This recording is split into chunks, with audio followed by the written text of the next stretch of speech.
Moving on to the more serious offences of dismissals and misconduct charges.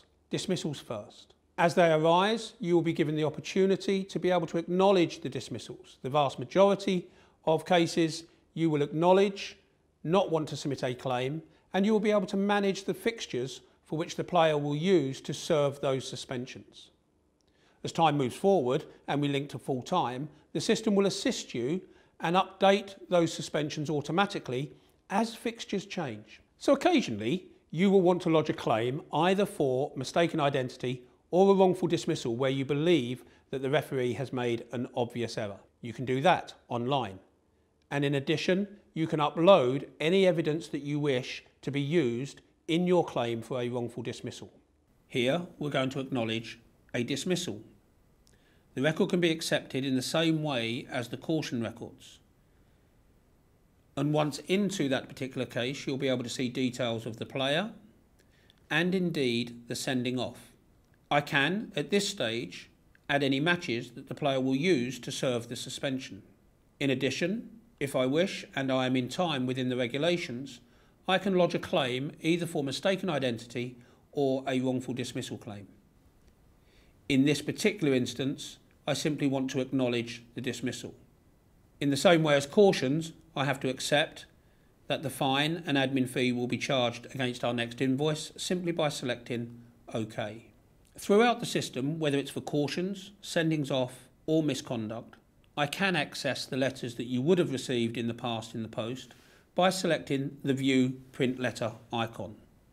Here you'll be able to get a copy of the relevant letter that you previously received in the post. Turning to the more serious matter of misconduct charges, when they arise, as with the dismissals, you will have the ability to deal with all of the administration online.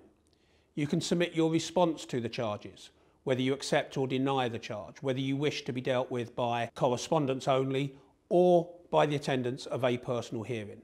All of that can be submitted online. You will also be able to upload any evidence that you wish to be submitted to the panel when considering the misconduct charges. Again, all of this saves time, effort and money.